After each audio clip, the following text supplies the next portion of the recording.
My grootste advies is bly weg van skuld af. Los tog net asseblief die kredietkaartskuld. Probeer om kontant te leef. Dit is my grootste enkele stukkie raad. As jy terugkyk na die geskiedenis van WeBuyCars, wat is die gebeurtenis wat by uitstek jou verwagtinge oortref het?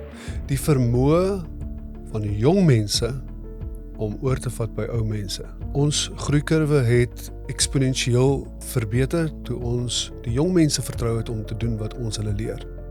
En natuurlik die ander ene was die dag toe ons besef het dat die werk wat ons doen, mense dit as 'n diens ervaar. So met ander woorde, om jouself en ander mense se skoene in te dink en om jou customer experience vir jou voorop te stel, dit is nommer 2. Nommer 1 is om ander mense te vertrou om jou werk te doen, sodat jy aan jou besigheid werk en nie in jou besigheid nie.